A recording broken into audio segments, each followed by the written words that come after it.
अस्सलामु अलैकुम। Pakistan broadcasting service, हम लाहौर से बोल रहे हैं। 13 और 14 अगस्त सन 47 ईस्वी की दरमियानी रात 12 बजे है। तुलुए सुबह आजाद। There is no power on earth that can undo Pakistan.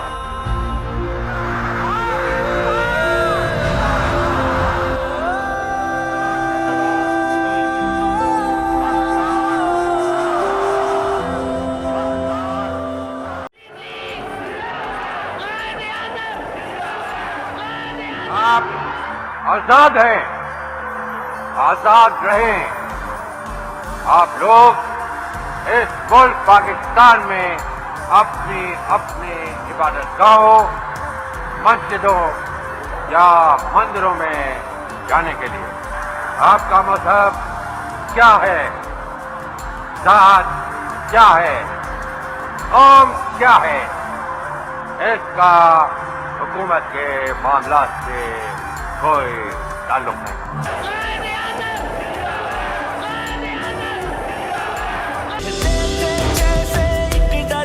जब कैद हुए अपने घर में तब जाकर आखिर पहचाना शाहीन की ताकत है पर में भाजा में गुलामी हमको जब जहर लगा पीने में मिलकर जो बने थे ताकत जब मकसद था जीने में जब पास नजरिया था अपने फिर रोक सका ना कोई मिलकर एक एक झोंका आखिर तूफान बना था, यूं पाकिस्तान बना था, यूं पाकिस्तान बना था। अस्सलाम वालेकुम नाज़रीन, आप देख रहे हैं प्रोग्राम थिंक पाकिस्तान। मैं हूं आपकी मेज़बान उस्मान ओमान। आज हमारा प्यारा पाकिस्तान 79 साल का हो गया है। 14 अगस्त 1947 को जिस ख्वाब के साथ हमने ये मुल्क हासिल किया था उसने हमें एक आज़ाद रियासत तो यकीनन दी है, लेकिन 79 साल के बाद भी आज बहुत सारे सवालात लिए हम एक ऐसे दौराहे पर खड़े हैं जहां से हमें कोई सूरत नज़र नहीं आ रही कि हमारी मंजिल आगे क्या है। इस प्यारे पाकिस्तान ने जहां बहुत सी अहम कामयाबियां समेटी हैं, बहुत से अहम संग मील तय किए हैं, वहीं बहुत से सानियात और हादसात भी इसका मुकद्दर बने हैं जो आज भी हम भूल नहीं पाए हैं। हमारा प्यारा पाकिस्तान एक एटमी ताकत बना, दिफा और इंफ्रास्ट्रक्चर से लेकर बहुत सी कामयाबियां और बहुत सी अचीवमेंट्स हमने हासिल की, मगर दुख इस बात का है कि आवाम को कभी इंसाफ, मुआशी खुशहाली और तरक्की नहीं मिल सकी है। और इसके साथ साथ अब आलम यह है कि बैनुल अक़वामी महाज पर हम बहुत सी सिफारती कामयाबियां हासिल कर रहे हैं, उसका जश्न भी मना रहे हैं, मगर ख़ुद हमारे प्यारे पाकिस्तान में ना सियासी इस्तेहकाम है और ना ही मुआशी इस्तेहकाम की कोई सूरत हमें नज़र आ रही है। आज के थिंक पाकिस्तान में हम जश्न आज़ादी तो मनाएंगे ही, लेकिन साथ ही साथ ख़ुद एहतसाबी भी करेंगे और देखेंगे कि कहाँ हमसे ऐसी गलतियाँ और कोताहियाँ हुई जिसकी वजह से आज हम इस मकाम पर खड़े हैं। कुछ बातें तल्ख ज़रूर होंगी, लेकिन ये बहुत ज़रूरी है कि हम ये बातें कहें, क्योंकि हमारे बच्चों के, हमारी आइंदा नस्लों के मुस्तकबिल का सवाल है। आज के प्रोग्राम में मेरे मेहमान हैं सीनियर तज्ज़ियाकार हफीज़ुल्लाह न्याज़ साहब, सीनियर तज्ज़ियाकार मियाँ हबीब साहब, senior anchor person Bilal Gauri साहब। न्याज़ साहब, कायदे आज़म ने अल्लामा इकबाल के ख्वाब को शर्मिंदा ताबीर किया और हमने ये मुल्क हासिल किया। 79 साल में हम कहाँ भटके कि आज हम इस मकाम पर खड़े हैं? बहरहाल जी, 14 अगस्त यहाँ बहुत खुशी लाता है। पहले तो सब अहलियान पाकिस्तान को मेरी तरफ से आज़ादी मुबारक, आज़ादी दिन मुबारक। बहरहाल जी, बानियान पाकिस्तान के सामने एक क्लैरिटी थी, एक विजन था और कुछ रहनुमा असूल थे जो उन्होंने मुतय्यन किए थे और पाकिस्तान को उसके मुताबिक ढलना था, बनना था, एक कौम बननी थी, एक मुल्क बनना था। बनाया, कौम बनाई, कौम नहीं बन के कौम बनी तो एक मुल्क हासिल हुआ और फिर मुल्क भी बन गया। ये किसी को क्या पता है कि जिन लोगों ने बनाया वो किस काबिलियत के, किस कैपेसिटी के लोग थे। मैं एक फिक्र ऐड करूं कि 20वीं सदी जो है गैर मामूली सदी है, क्योंकि पहली सदी है जो कि जिसमें नामवर लोग सियासतदान पैदा हुए। अब कायद-ए-आज़म जो है, मेरी ये इसके बारे में बहुत कंपैरेटिव स्टडी है। कायद-ए-आज़म सबसे एक बहुत इन सब के मुकाबले में मेरा ज़ाती तौर पर है कि उनको एक ख़ास सबसे बड़ा मकाम रखते थे। उसको बड़े बड़े नामवर लोगों ने उसके उनका उनका माना उन्होंने माना। स्टैंडर्ड वोट पार्टी ने अपनी किताब का आगाज़ ये किया कि ये तारीख़ इंसान का एक वाहिद शख्स है कि जिसमें कौम भी बताई, मुल्क भी बनाया, एक तारीख़ का धारा बदला, एक जोग्राफिया तब्दील किया दुनिया का। लेकिन हमारी बदकिस्मती कि जब पाकिस्तान बना तो हम गोल से दूर होते गए। कौमें कैसे बनती और कौमें कैसे जो है तबाह होती हैं। कौमों के अंदर एक ही चीज़ चाहिए होती है कि आप एक ऐसा पॉलिटिकल सिस्टम दें, चाहे वो पुरानी रोमन एम्पायर हो, चाहे सल्तनत उस्मानिया हो, चाहे जदीद दौर की अमरीकी सल्तनत हो, चीनी जो है मुल्क हो, चाहे आपकी गल्फ कंट्रीज़ की बादशाहतें हों, चाहे इंडिया की डेमोक्रेसी लूड़ी लगड़ी, सब में एक ही चीज़ मुश्तरक नज़र आएगी कि वहाँ पे एक निज़ाम कायम है जो ताहद निगाह कायम है, जिसके बारे में कोई शक नहीं, कोई शुबा नहीं है। तो ये पहली निशानी है कि मुल्क के अंदर इसका मतलब एक कोई निज़ाम नहीं है, और मुल्क का निज़ाम नहीं है तो इसका मतलब है कि पॉलिटिकली मुल्क जो है वो इंतहाई गैर मुस्तहकम है, अनसर्टेनिटी है। चुनाचे आप इस मुल्क के अंदर, मैं अपने कॉलम में भी लिखते रहता हूँ, फिर दोबारा दोहरा देता हूँ कि आप इस मुल्क के अंदर अगर सोने का कि टीले भी आपके दराफ्त हो जाए ना, और तेल के समुंदर भी आप दराफ्त कर लें, तो आप जो है इस मुल्क को आगे नहीं जाना था, इस मुल्क को सियासी इस्तेकाम में लेके जाना था। सियासत और रियासत को इकट्ठा रखना। दो चीजें, दो मिसालें मैं आपको दूंगा मुवाज़ने कि जितने मुल्क इस वक्त G20 के अंदर हैं, स्टार्टिंग फ्रॉम अमेरिका टॉप पे और नीचे में सबसे टर्की है जो कि $1 ट्रिलियन से ज़्यादा की जितनी इकोनॉमी है। इन सब के अंदर एक ही चीज़ मुश्तरक है, ये पोलिटिकली स्टेबल है। तो उसमें अब अभी तक तो मुझे कोई समझ नहीं आती कि जब आपके पास कोई निज़ाम ना हो। कल भी मैं दुनिया टीवी पे कामरान शाहिद साहब के साथ प्रोग्राम कर रहा था, पहले भी उनके प्रोग्राम में यही बात हुई है कि कोई किसी पाकिस्तानी को ये नहीं पता कि ये जो प्रेजेंट हाइब्रिड सिस्टम जाएगा, भले ये 15 साल बाद जाए, 10 साल बाद जाए, 20 साल बाद जाए, उसके बाद पाकिस्तान में निज़ाम कौन सा होगा, इस सवाल का जवाब नहीं है। और जब तक इस सवाल का जवाब नहीं मिलेगा और आप ताहद निगाह एक निज़ाम कायम नहीं करते और एक आइन को लेटर स्पिरिट में किसी मुल्क का जो निज़ाम है वो किसी आइन, दस्तूर, किसी जो है प्रिंसिपल गाइडलाइंस है उनके मुताबिक होता है, नहीं होता तो मेरा ख्याल है टामक टोलिए मारेंगे। करने का काम एक ही है, मुल्क बर्बाद करने में हमारे हम लोगों के अभी आगे चल के जो बड़ी नस्ल है उससे और आता है, लेकिन असल जो करने का यह है कि जो एक सियासी तौर पे मुल्क को जो आगे चलना है या क्या करना है, तो उसका माजी यही बताता है, दुनिया की तारीख ये बताती है कि मुस्तहकम सियासत, पॉलिटिकल स्टेबिलिटी और मुस्तहकम निज़ाम जो है जिसको कोई जिसमें आँच ना आए और वो निज़ाम खुदकार हो, वो किसी के डंडे से सोटे से कि जब ये लाठी मेरी है तो भैंस क्यों तुम्हारी है, कसूर पे ना चले। मियां हबीब साहब, न्याई साहब ने बड़ी अहम चीज़ को पॉइंट आउट किया कि जब सियासत को हमने रियासत से जुदा कर दिया क्योंकि दोनों लाजुम में मुलजूम हैं, तो फिर यही सिचुएशन होगी जहां हम आज खड़े हैं। अगर हम 79 साल का जायज़ा लें तो आपकी दानिस्त में सबसे बड़ी कामयाबी क्या है जो हमने हासिल की इन 79 सालों में, और सबसे बड़ी नाकामी क्या है जिससे हम दो चार हुए? बिस्मिल्लाहिर्रहमानिर्रहीम, बहुत शुक्रिया। एक तो दुनिया भर में बसने वाले पाकिस्तानियों और पाकिस्तान के गयूर अवाम को यौम आज़ादी मुबारक हो। मैं टोरंटो में हूँ और मैं यहाँ देख रहा हूँ कि जितना जोशो खरोश दियार गैर में पाकिस्तानियों का जश्न आज़ादी के हवाले से शायद पाकिस्तान में भी उतना ना हो, यहाँ ज़्यादा महसूस किया जाता है और पूरी दुनिया में आज यौम आज़ादी मनाया जा रहा है। एक तो खुशाइंद बात यह है कि पाकिस्तानी जहाँ कहीं भी हैं वतन की मोहब्बत उनके अंदर मौजूद है। लेकिन जो नियाजी साहब ने सवाल उठाया ना वो बहुत ही अहम है। असल में आज तक हम हसूल पाकिस्तान के मकासद जो हैं उसकी तरफ हम कदम भी नहीं बढ़ा सके। बुनियादी तौर पर देखें कि हर चीज का जो मकसद होता है अगर आप उससे भटक जाएंगे तो फिर आप भटकते ही रह जाएंगे, फिर आप मंजिल नहीं पा सकते। तो हम मंजिल की तरफ हमने पहला कदम भी नहीं बढ़ाया। बदकिस्मती से 79 साल से हमने जो है वो मुल्क को डंग टपाऊ तरीके से चलाया है, कोई तसलसल नहीं है, कोई हमने कोई सिस्टम जो है वो नहीं पाकिस्तान में पनप सका। पाकिस्तान में जो है वो शख्सियात डोमिनेट करती हैं। जो भी इस मुल्क पर हुक्मरान आया है वो उसने अपने चमड़े के सिक्के चलाए हैं। उसने ये नहीं सोचा कि मैंने इस कौम को बनाना है। पाकिस्तान तो बन गया लेकिन बदकिस्मती से हम कौम नहीं बन सके। आज भी हम शुतरबे महार हैं, हमें जो जिस तरफ हाँकता है हम उसी तरफ हाँके चले जाते हैं। देखिए, कौमों में लीडरशिप एक ऐसी चीज है जो लेके आगे चलती है। और न्याजी साहब ने बिल्कुल दुरुस्त कहा कि आप देख लें, जिस कौम के पास लीडर नहीं होगा वो उसकी डायरेक्शन ही ठीक नहीं होगी।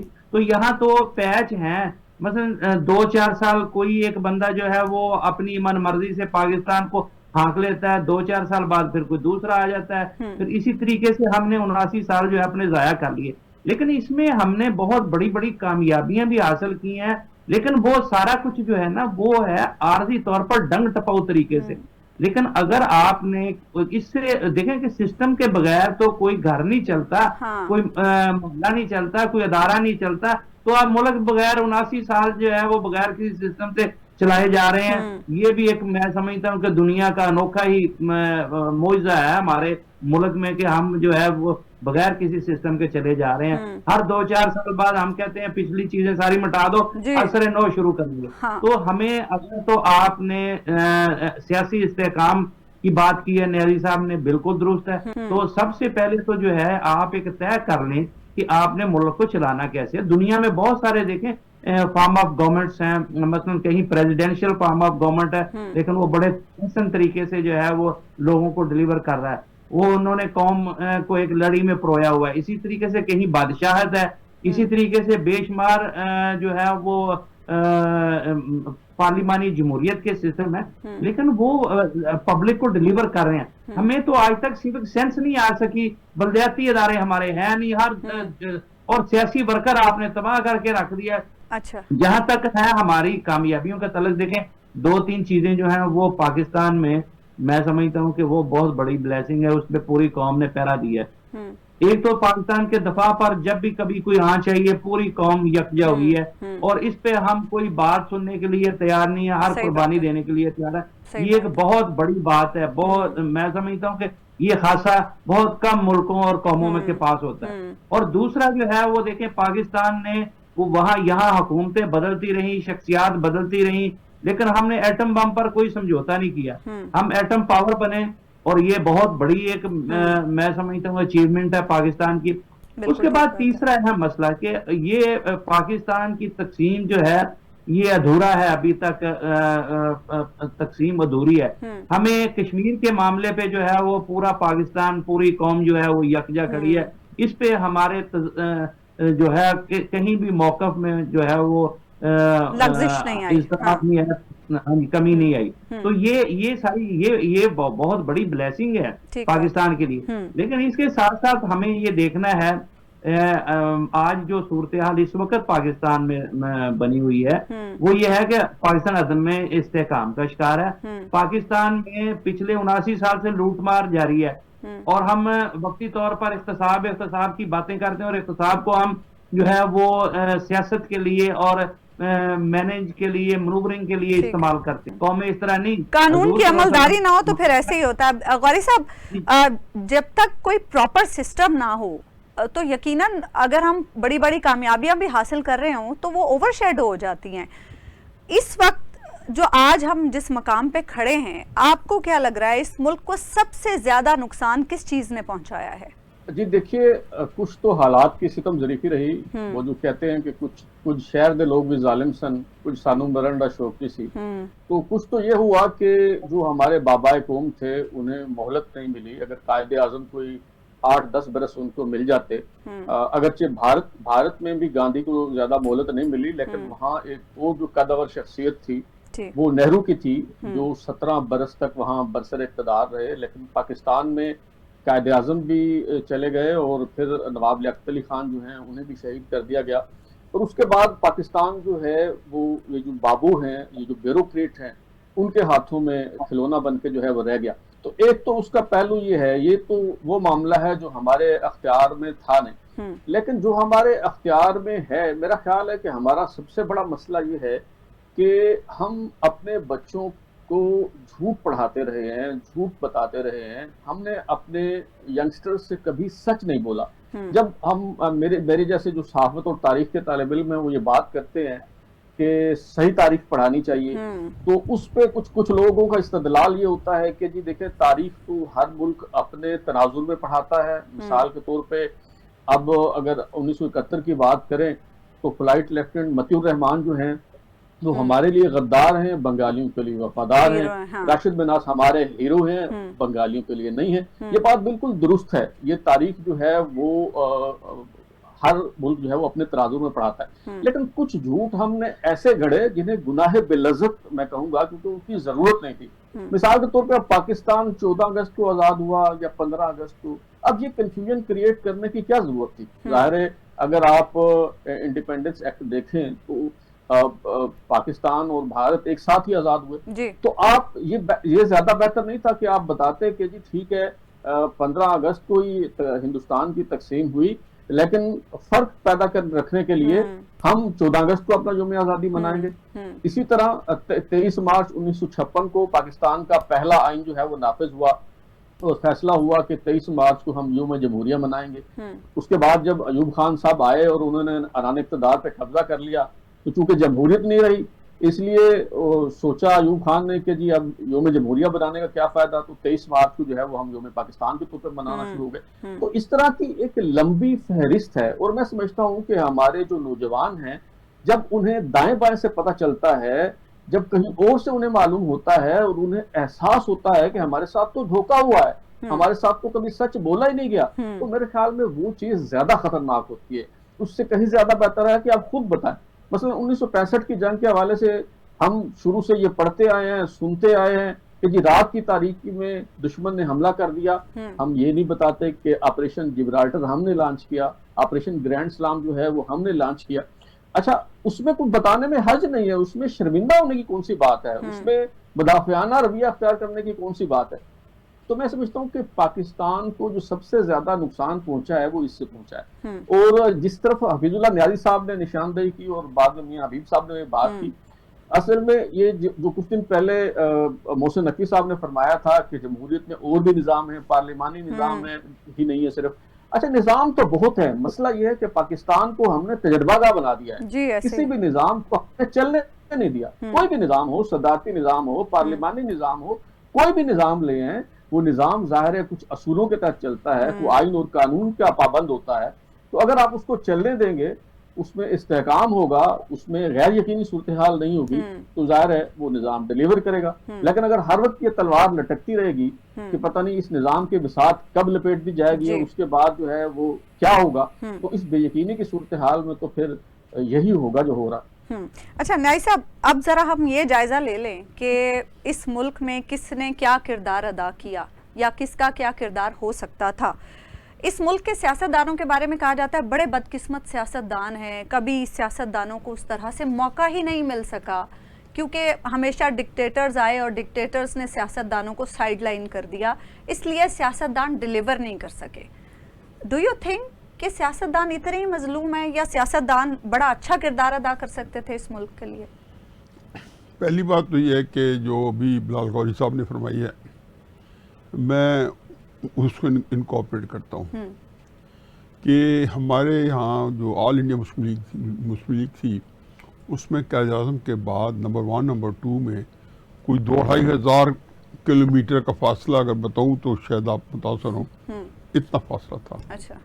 जो नंबर 2 बड़े अच्छे लोग थे, बहुत काबिल लोग थे। फ़याज़ अली खान साहब अपने तौर पे बहुत बड़े आदमी थे, बैरिस्टर थे, सारा को बहुत एक पूरे गैलेक्सी थी, लेकिन क़ायद-ए-आज़म के उनके दरमियान बहुत फर्क नहीं था। और अमलन जो कांग्रेस थी वो बिलाल गौरी साहब थोड़ा सरफ नज़र कर गए, वो चला ही नहीं रहे थे, और अब्दुल कलाम आज़ाद और लीडरशिप थे। नेहरू गांधी ने तो कांग्रेस की 1 रुपए की एक आने की पर्ची जो थी वो भी कभी नहीं भरी थी। वो कांग्रेस की किसी कौंसिल, किसी कमेटी, किसी मीटिंग, किसी में नहीं होते थे। वो तो जाके अपना एक उनको पॉलिसी बयान देते थे और वो उनको करना पड़ जाता था कि बापू की तरफ से आए या उनके एक स्पिरिचुअल हेड या सुप्रीम लीडर, मजहबी सुप्रीम लीडर का भी थे, उनके पॉलिटिकल सुप्रीम लीडर भी थे। ठीक है। चुनाचे एक तो ये मसला था कि हमारे पास नहीं है, लेकिन सियासतदानों की एक और गलती क्या है, और वो भी इसलिए कि उसमें भी वो घुस बैठिए सियासतदान 50, 51, 52 में आ गए। मसलन जो था उनको गुलाम मोहम्मद था, जिसे सबसे पहले शब खून मारा मिल मिला के अयूब खान के साथ मिलके और जनरल सिकंदर मिर्जा के साथ मिलके, जहाँ से पाकिस्तान असल डीरेल हो रहा है। बिल्कुल ये वो जगह है जहाँ से पूरा मुल्क जो है वो पट्टी वो कांटा बदल गया। 51 से वो जब उन्होंने कहा तो वो क्या उनको क्यों लिया गया था, उनको एज ए टेक्नोक्रेट लिया गया था। चौधरी मोहम्मद अली जब बाद में प्राइम मिनिस्टर बने और यही जो था एक ग्रोह जो तश्कील पा गया था या ट्राइब का 3 बंदों का 51, 52, 53 में पहली दफा पाकिस्तान आर्मी बनी 7 जनवरी 1951 में 1951 में, तब से एक ट्रक, उससे पहले इसके अंदर जो मिर्जा था वो भी टेक्नोक्रेट थे, वो डिफेंस सेक्रेटरी थे, तो हमारे पास टेक्निकल पोस्ट के बंदे नहीं थे। और ये गुलामों में जो थे इनको फाइनेंस मिनिस्टर लिया गया, वजीर खजाना। अच्छा। इन्होंने जब शबखू माना तो इनको गवर्नर जनरल बना दिया गया। लेकिन मेरा अभी केस यहाँ नहीं है, मेरा जो यहाँ केस बिल्ड होता है कि 1953 में इन्होंने ख्वाजा नाज़मुद्दीन साहब जो बानियान पाकिस्तान में से थे उनको डिसमिस किया, तो उसकी जगह पे मोहम्मद अली बोगरा को इन्हें वजीर आजम बनाया। पहला बात यह कि मोहम्मद अली बोगरा से लेके हाल मुकीम शहबाज शरीफ साहब तक एक वजीर आजम नहीं है कि जो एस्टेब्लिशमेंट की मर्जी के बगैर आया हो। एक ये कोई आम बात नहीं कि आपने निगरान मिला के 28-29 वज़ीर आज़म बनेंगे ये सारे के सारे। अगर नवाज शरीफ के दौरों को एक मान लिया जाए या बेनज़ीर साहब के दौर को एक मान लिया जाए तो ये 27-28 वज़ीर आज़म बनेंगे आपके। इनमें से एक मिला के एक वज़ीर आज़म नहीं है कि जिसको सीने पर सब मेरे मुँह से बड़े बैठे मुफक्कर बिलाल गौरी साहब, ये आपको बताएंगे।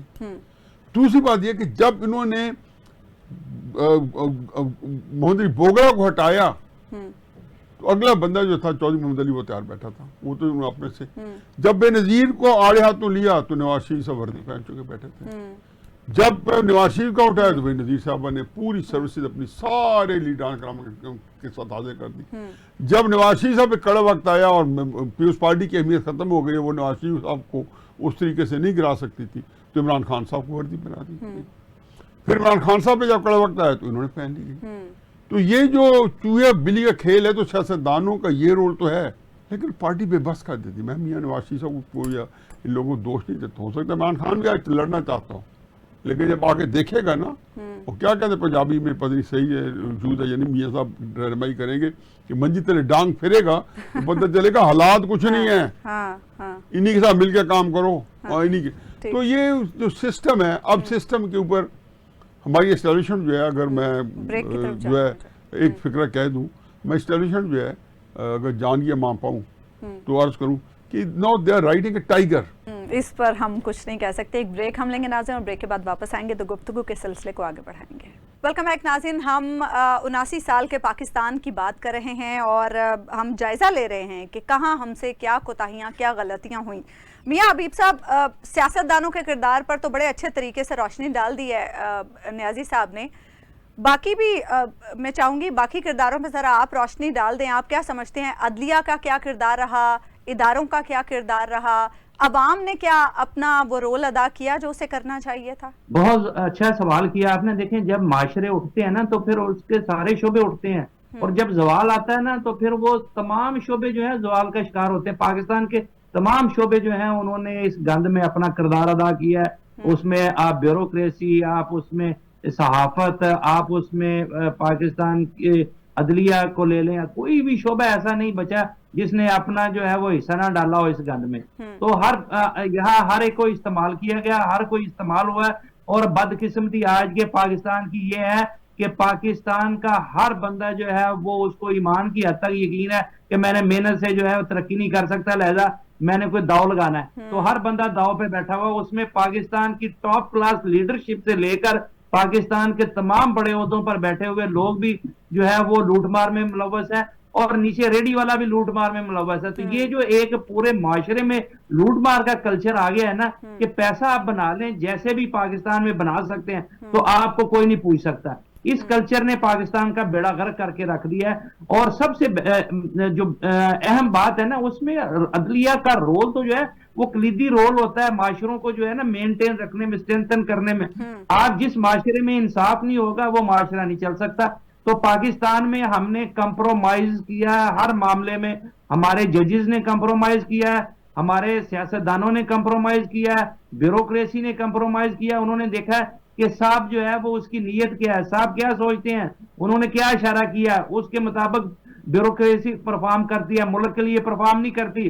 पाकिस्तान की अदलिया जो है वो भी अब तो बहुत बाजी हो गया, बेशुमार रिटायर्ड जजेस ने इसमें कहा फलां फैसला हमने फलां की वजह से किया था, फलां फैसला फलां की वजह से किया था। तो आप किस किस का रोना रोएंगे? यही तो मैं कह रहा हूं कि आप कोई एक सिस्टम अपना लें और उसके मुताबिक उसके रूल्स एंड रेगुलेशन वाज़ा कर लें, उसके मुताबिक आप मुल्क को चलाएं। जब आप ख्वाहिशात के मुताबिक चलाएंगे तो फिर वही होगा जो हमारे साथ इस वक्त हो रहा है। लिहाजा आज हमें इस बात का यादा करना चाहिए यौम आज़ादी के मौका पर कि हमें पाकिस्तान को जो है मजबूत बनाना है, और पाकिस्तान को मजबूत बनाने के लिए सिस्टम के अलावा और कोई गुजारा नहीं है।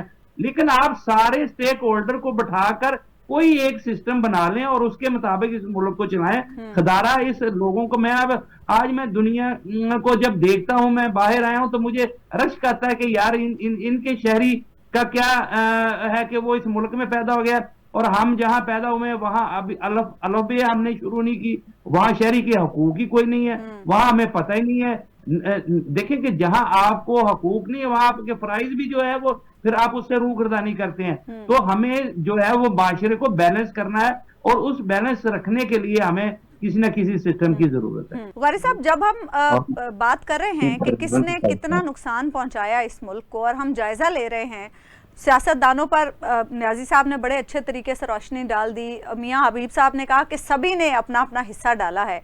आज जस्टिस मंसूर अली शाह कह रहे हैं कि इस मुल्क को किसी ने उतना नुकसान नहीं पहुंचाया जितना अदलिया ने पहुंचाया है, क्योंकि अदलिया का जो अंग्रेज़ दौर से एक माइंडसेट बना आ रहा था, जो उनका एक खमीर था कि उस वक्त भी हाकिम वक्त की इताअत थी और आज भी वो मुक़्तदर हलकों की इताअत पर और उनकी वफादारी पर मामूर है।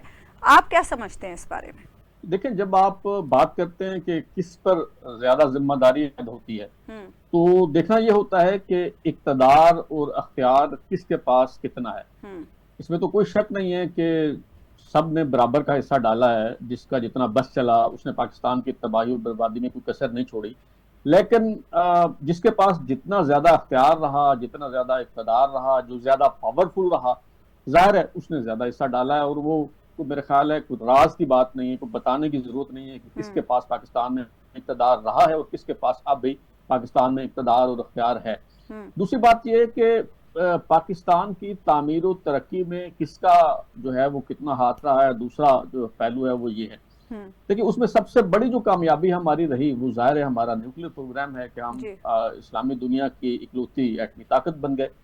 और उसमें जब हम देखते हैं तो जुल्फ़िकार अली भुट्टो साहब जब अयूब खान की काबीना में थे तो तब से उन्होंने परसू करना शुरू किया कि हमें अपना न्यूक्लियर प्रोग्राम जो है वो शुरू करना चाहिए। और वो जब भी कन्विंस करने की कोशिश करते थे अयूब खान को, तो ये ऑन रिकॉर्ड ये बातें मौजूद हैं कि अयूब खान साहब फरमाते थे कि हमें क्या जरूरत है एटम बम बनाने की, हम ऑफ शेल्फ खरीद लेंगे अगर जरूरत पड़े तो। यानी वो ये समझते थे कि ये एटम बम जो है ये पता नहीं कोई जरी इजनास में से कोई चीज है जिसे हम कोई मार्केट में से जो है वो उठा लेंगे। तो जो हमारी एस्टेब्लिशमेंट है उनकी कोई खास तवज्जो हमारे न्यूक्लियर प्रोग्राम के हवाले से नहीं रही। और फिर अगेन जब जुल्फ़िकार अली भुट्टो साहब जो है वो वज़ीर-ए-आज़म बने तो फिर उन्होंने इस प्रोग्राम को आगे बढ़ाया। फिर ज़ियाउल हक को ये क्रेडिट किसी हद तक जो है वो जाता है कि अफगान जहाद की आड़ में उन्होंने जो हमारा न्यूक्लियर प्रोग्राम था उसको जारी रखा, उसको जो है वो रुकने नहीं दिया। और फिर इसमें फैसला कुन किरदार जो है वो अदा किया मियां नवाज शरीफ ने जब उनका दूसरा दौरे हुकूमत था।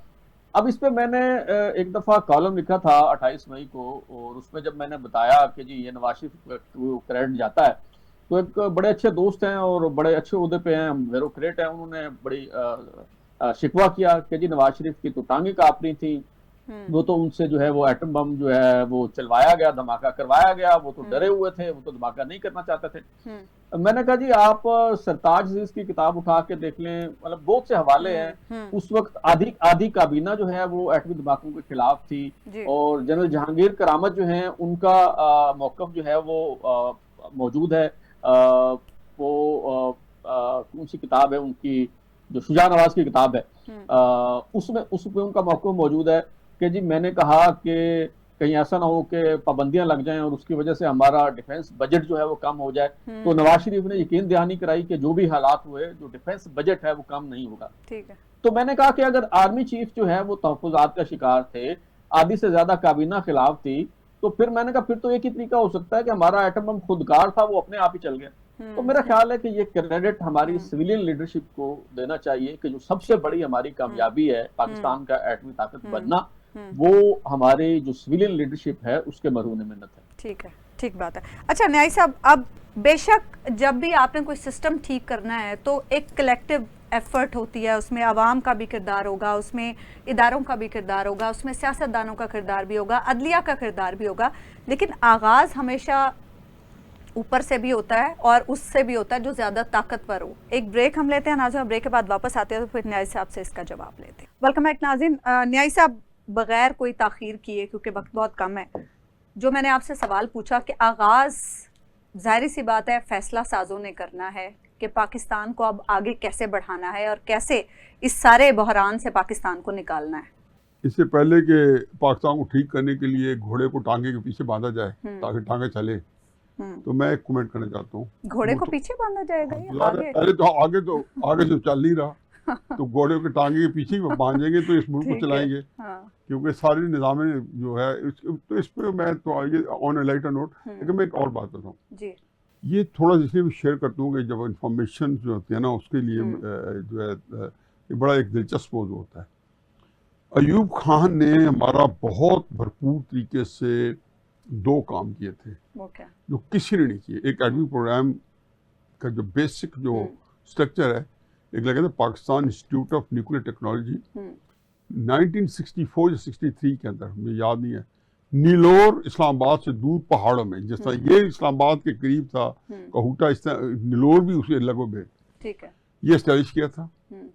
और इसमें सिर्फ एक ही चीज इसमें थी कि नीलोर का पहले दिन से लेके 1963 से लेके जब आखिर तक, जब तक कि हमारा न्यूक्लियर प्रोग्राम जो है वो मैच्योर नहीं हुआ, तो और जब पता चल के बन गया तो उनकी ख्याल उधर हट गया। हमने उसका जो हेड लगाया है वो था कि जिसके ऊपर अमरीकियों को एतमाद होता था। तो भुट्टो साहब ने जब डॉक्टर कदीर साहब को बुलाया तो उसने कहा जी कि प्रिंसटिक से आपको ग्रेजुएट्स मिलेंगे, क्योंकि ऐसे तो नहीं है ना कि उन्होंने आगे शुरू कर दिया और आगे प्रोग्राम शुरू हो गया। उसके लिए 2 इंस्टीट्यूट ने बहुत बड़ी आपको जो साइंटिस्ट की खेप जो थी ना, खेप 100 के साथ से वो तैयार कर रखी थी। एक प्रिंसटिक, एक अयूब खान ने 1966 में बेसिक साइंसेस की यूनिवर्सिटी बनाई थी, लेकिन उसको बेसिक साइंसेस का नाम नहीं दिया था, उसका नाम था इस्लामाबाद यूनिवर्सिटी, जिसका आजकल नाम है कायद यूनिवर्सिटी, जो कि खत्म हो गई, वो भी डीरेल हो चुकी है। वो सिर्फ 5 शोबे उसमें रखे गए थे, physics, chemistry, maths, biology, botany. बाकी ये कि मैं तो इस बात का जी बातें गौरी साहब ने टेक्निकल चीज़ें बताई हैं, मियाँ साहब ने बताई हैं, मुझे तो उनसे कोई गर्ज नहीं है। मैं तो जिस फिक्के और अकीदे कहूँ वो यही है कि एक लाइनर है और वो इस मुल्क को सियासी इस्तेकाम दे दो, इस मुल्क को निज़ाम दे दो जो हिंदुस्तान ने 1947 में दिया, जो अमेरिका ने 1775 में दिया, जो बरतानिया में 350 सदियों से कायम है, जो यहाँ पे अरबों को मिला 1922 में सऊदी अरब को और बाकियों को मिला 1948 से 50 में। तो मेरा ख्याल है कि इसके बगैर कौमें जब गिर रही होती है ना, तो पहली निशानी कैसी होती है, औरंगजेब आलमगीर के बाद पहली निशानी आएगी कि सियासी इंस्टेबिलिटी आएगी। लेकिन मुझे इस गर्ज है कि जब मुल्क तबाह और बर्बाद हो रहा है या ख़राब हो रहा है, तो आप बजाय उसके सपोर्टर बने या पार्टनर बने या आप उसको तबाही को नाजिल करें, उस नस्ल के लिए, आपके लिए, गौरी साहब के लिए, ये मेरा ख्याल है कि बहुत बड़ी ज़्यादती है। हमें एक निज़ाम को तबाह कर रहे हैं और उसके आपकी नस्ल कह रहे हैं कि आप आके इसको, हम तो दम रुखसत हैं कि आप आगे निपटे। मेरे तो ये है कि खुद आपको कोई इखलाकी जवाज नहीं है, या तो आप कौम के जो है कायद-ए-आज़म की तरह 72 साल की उम्र में पाकिस्तान बना के जाएं, या निजाम दे के जाएं। गौरी साहब, क्या हमें एक और जंग लड़नी पड़ेगी निजाम कोई ऐसा निजाम हासिल करने के लिए कि हमारा मुल्क चल एक और कायद-ए-आज़म हमें चाहिए, एक और कायद-ए-आज़म चाहिए? डेफिनेटली चाहिए। देखिए, कायद-ए-आज़म तो ज़ाहिर सदियों में पैदा होते हैं। ये कायद-ए-आज़म का इंतजार किए बगैर ही कुछ लोग कहते हैं कि हमें खुमैनी दरकार है, कुछ लोगों का ख्याल है कि कायद-ए-आज़म की जरूरत है। मेरा ख्याल है कि उनका इंतजार किए बजाय हमें ही कुछ करना होगा। और ये जो अभी जिस सियासत हमारी जो बंद गली में है, ये जो हाइब्रिड सिस्टम जो हम पे मुसल्लत है, मैं तो इसका जिम्मेदार, मुझे नहीं पता हफीजुल्लाह नियाज़ी साहब को ये बात पसंद आएगी या नहीं, लेकिन मैं तो इसका जिम्मेदार इमरान खान साहब को समझता हूँ। अच्छा। उसकी वजह यह है, मेरा ख्याल है कि 10 अप्रैल 2022 को जब उनकी हुकूमत खत्म की गई है, आप जरा तसव्वुर कीजिए कि अगर वो पाकिस्तान की जितनी भी सियासी क़यादत है उसके साथ मिल बैठते कि हमारे इख्तलाफात हैं, हमारी लड़ाइयां हैं, हम ये लड़ाइयां लड़ते रहेंगे, लेकिन पहले हम एस्टेब्लिशमेंट का जो सियासी किरदार है उसे हम खत्म करेंगे। तो मुझे बताइए कि पाकिस्तान में क्या सूरत हाल होती। ये जो सिस्टम कोलैप्स कर गया है पाकिस्तान में, ये जो इजहार राय की आजादियां कर्टेल कर दी गई हैं, पाकिस्तान में जो पॉलिटिकल स्पेस खत्म होती जा रही है, इसको रिस्टोर करने के लिए जाहिर है आप कोई मुरीख से तो लोग नहीं लाएंगे। यही जो सियासी क़यादत है, ये जो सियासी लॉट है, इसके साथ बैठना होगा, बात करनी होगी, जद्दोजहद करनी होगी। लेकिन अगर यही होता रहेगा कि एक सियासतदान मार खा रहा है और 2 सियासतदान एस्टेब्लिशमेंट के साथ खड़े हैं, फिर जब उनकी बारी आई है तो वो एस्टेब्लिशमेंट के साथ खड़ा हो गया, तो फिर तो ये बारियां लगती रहेंगी और फिर ये चमन यूं ही रहेगा। जी साहब, क्लोजिंग पे जाना। पहली तो बात यह है कि बिल्कुल बिलाल साहब सही कहते हैं कि हजारों साल नरगिस अपनी बेनूरी पर होती है, तो ये कायद-ए-आज़म बड़ी मुश्किल से होता है चमन में दीदा पर पैदा।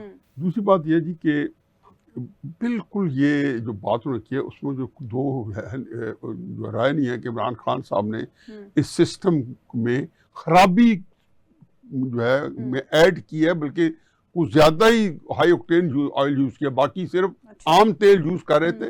लेकिन ये सिस्टम जो है, ये गौरी साहब जैसे बंदे मुझे ये बताएं कि ये अप्रैल से शुरू है और 25 जुलाई को नाफिज नहीं हुआ था, और 25 जुलाई को इलेक्शन इमरान खान ने नहीं कराए थे, ना 8 फरवरी को इलेक्शन जो है शहबाज शरीफ या नवाज शरीफ ने कराए हैं। और ये वो निज़ाम है जिसको मैं हमेशा कहता हूँ कि ये निज़ाम नवाज शरीफ को जब हटाया गया तो ये निज़ाम जो था ये इंस्टॉल हो चुका था। अब ये इनके गले पड़ गया कैसे से जबरदस्त बात है, लेकिन इसमें किसी सियासतदान का कसूर नहीं है। बाकी एक जो फिक्रा है किसी को इख्तियार करने दिया कि नहीं करने दिया गया, लेकिन ये जो सवाल था कि नवाज शरीफ की हुकूमत में नहीं था कि मियां साहब टाइम पूरा करेंगे कि नहीं करेंगे, यूसुफ गिलानी पे नहीं था, इमरान खान पे नहीं था, शहबाज शरीफ पे नहीं था। तो इंस्टेबिलिटी ये है कि आप एक अरसे दराज से ज़माने कदीम से जिस ग्रिप में आए हुए हैं, बाकी इसके अंदर जो कैरेक्टर्स हैं मेरी जाती पसंद नापसंद है और वो उसको होना चाहिए, लेकिन पाकिस्तान के मसाइल के अंदर जो है जब तजिया करें तो उससे हट के करें कि वाकई एक जो जिसको कहना चाहिए कि एक जो राय है कि बगैर लफ्ज चबाए, वो ये है कि ये इस मुल्क का मसाइल जो है वो कहीं और से शुरू हुए हैं, और भले आप 73 से चले जाएं या पिछले 10 साल के। हमने तो नाज़रीन आज पूरी कोशिश की कि एक बेहतरीन डिबेट कर सके इस मौजू पर। बाकी सवाल आपके लिए छोड़े जा रहे हैं, हमें इजाजत दीजिए। अल्लाह ने के बाद।